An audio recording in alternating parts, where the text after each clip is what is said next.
Hello बच्चों, कैसे हैं आप सभी। आई होप आप लोग अपना नया सेशन एंजॉय कर रहे होंगे, यानी क्लास 10th को एंजॉय कर रहे होंगे। तो आज हम लोग पढ़ने वाले हैं आईसीएसई बोर्ड का chapter number 2 share and dividend. तो सबसे पहले हम लोग ये समझ लेते हैं शेयर और डिविडेंड का मतलब क्या होता है। शेयर यानी कि एक हिस्सा, कंपनी का हिस्सा। अच्छा, इसको एक एग्जाम्पल से समझते हैं। जैसे कि इंडिया में बहुत सारी कंपनीज हैं, रिलायंस हो गई, टाटा हो गई, XYZ और भी कंपनीज हैं। तो मान लेते हैं रिलायंस कंपनी है, तो उसको चलाने के लिए बहुत सारा पैसा चाहिए होगा। और मान लीजिए कि उस कंपनी के ओनर के पास, यानी कि जो रिलायंस कंपनी के ओनर हैं, उनके पास पैसा बिल्कुल भी नहीं है। तो वो कैसे अपनी कंपनी को चलाएंगे? तो वो अपनी कंपनी के कुछ शेयर को मार्केट में निकाल देंगे। मान लीजिए कि इन्होंने अपनी कंपनी के 100 शेयर मार्केट में निकाल दिए। अब वहाँ की जो नॉर्मल जनता होगी, यानी कि आप सब, हम सब इस शेयर को क्या कर सकते हैं? खरीद सकते हैं। अब मान लीजिए कि नॉर्मल पब्लिक में से कोई मिस्टर राम आ गए और उन्होंने ये 100 के 100 शेयर क्या करें? परचेज कर लिए, यानी कि खरीद लिए। अब ये जो मिस्टर राम हैं, ये इन शेयर के, यानी कि 100 शेयर के क्या बन गए? पार्शियली, कंप्लीटली नहीं, पार्शियली मालिक बन गए। और ये जो रिलायंस कंपनी के जो मालिक होंगे, उनको क्या हो गया? थोड़ा थोड़ा करके बहुत सारा पैसा मिल गया। अब ये शेयर खरीदने के बाद ये तो पार्शियली क्या बन गए? ओनर बन गए।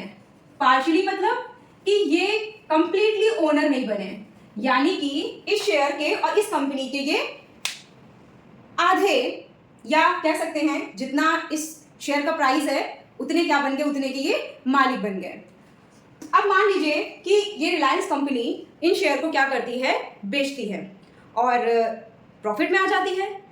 प्रॉफिट में आने के बाद कंपनी के मालिक तो बहुत खुश हो जाएंगे, और खुश होने के बाद उसका कुछ हिस्सा जो ये शेयर होल्डर हैं मिस्टर राम, इनको खुश होकर के दे देंगे।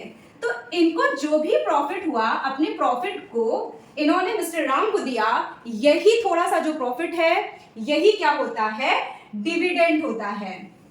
आई होप आपको समझ में आ गया होगा कि कंपनी को इन शेयर से जो भी प्रॉफिट मिलता है वो क्या करती है? इन शेयर होल्डर्स को दे देती है, और इसी को हम क्या कहते हैं? डिविडेंड कहते हैं। अब हम बात करते हैं फेस वैल्यू और मार्केट वैल्यू क्या होती है। इस कंपनी अपने शेयर का स्टार्टिंग में एक शेयर का प्राइस डिसाइड करती है कि एक शेयर मान लीजिए 100 रुपए का है। तो स्टार्टिंग में जब कंपनी डिसाइड करती है, स्टार्टिंग में ही, तो जो उसका स्टार्टिंग प्राइस होता है वो क्या होता है? फेस वैल्यू होता है। Face value. और इसी फेस वैल्यू को हम 3 और नामों से भी जानते हैं। क्योंकि कंपनी इसको स्टार्टिंग में डिसाइड कर रही है, तो यही इसकी क्या होगी? ओरिजिनल वैल्यू होगी। इसको हम नॉमिनल वैल्यू के भी नाम से जानते हैं, और इसको हम प्रिंटेड वैल्यू भी कहते हैं। और आपको एक बात और बता देते हैं कि जो भी फेस वैल्यू यानी कि ओरिजिनल वैल्यू होती है, ये हमेशा फिक्स होती है, ये चेंज नहीं होती है। कंपनी जो भी डिसाइड करती है, कि मान लीजिए कि कंपनी ने डिसाइड किया कि एक शेयर क्या है? 100 रुपीज का है। 100 रुपीज का एक शेयर है, तो ये क्या होगा? फिक्स होगा, ये चेंज नहीं होगा। अब बात करते हैं मार्केट वैल्यू क्या होती है। अब यही कंपनी क्या करती है? अपने शेयर को क्या करती है? बेच देती है। क्या कर देती है? सेल कर देती है। किसको? शेयर को। इसको शेयर करने के बाद 2 कंडीशन होती है, या तो कंपनी को प्रॉफिट होगा और या तो कंपनी को लॉस होगा। तो प्रॉफिट और लॉस, ये 2 कंडीशन होने वाली है। अब इसी प्रॉफिट और लॉस को हम क्या कहते हैं? मार्केट वैल्यू कहते हैं। Market value. और आपको बता देते हैं, मार्केट वैल्यू को ही कैश वैल्यू भी कहते हैं। Market value also known as cash value. अब यहां पर प्रॉफिट और लॉस को लेकर के 2 कंडीशन और बनती है। तो हम समझते हैं कि जब मार्केट वैल्यू प्रॉफिट में होती है और जब मार्केट वैल्यू लॉस में होती है। तो क्या कंडीशन बनती है और हम इनको किस नाम से जानते हैं? तो सबसे पहले आप लोग ये नोट कर लीजिए, फिर आगे हम लोग इन कंडीशंस को समझते हैं।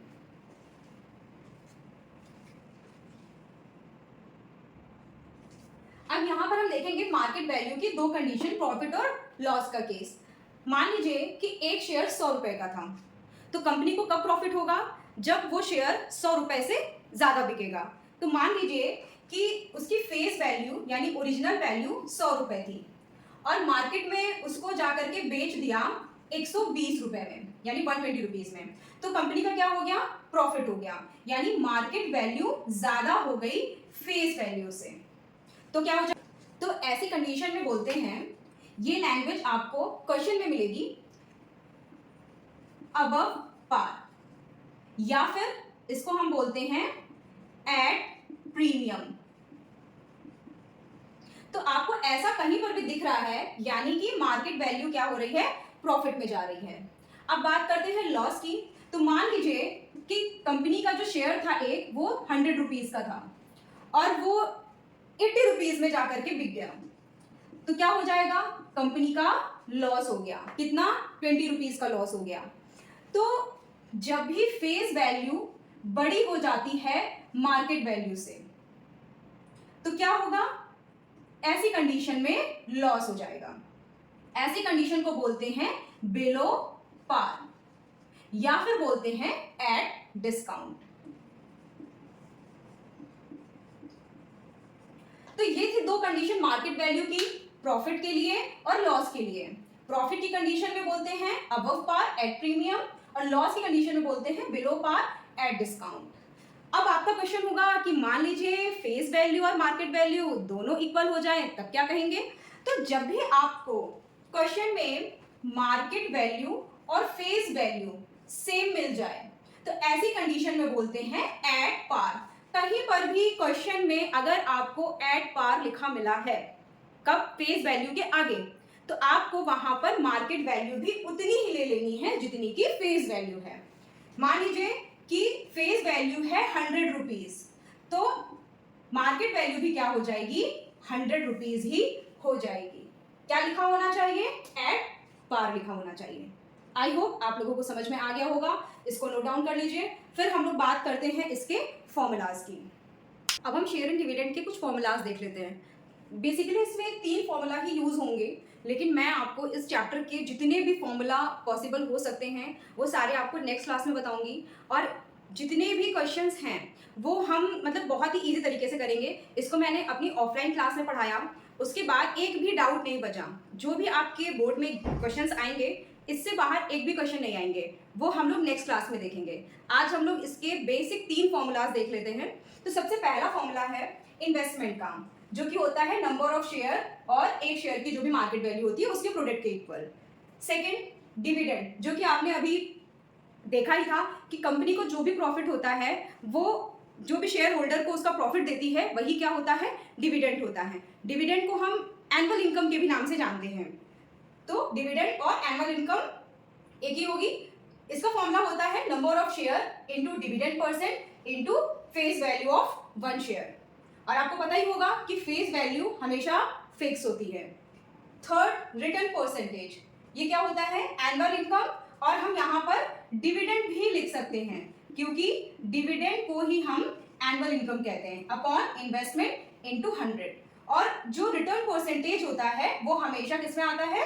परसेंटेज में आता है। तो ये 3 फॉर्मूलाज आपको बिल्कुल अच्छे से अपने मतलब कॉपी में नोट कर लेने हैं। और हम लोग नेक्स्ट क्लास में इसके और भी फॉर्मूलाज और क्वेश्चंस देखेंगे जो कि पूरे चैप्टर को कह लीजिए कि पढ़ाने के बाद मैंने फिल्टर करके निकाले हैं। तो मिलते हैं नेक्स्ट क्लास में, तब तक के लिए पढ़ते रहिए।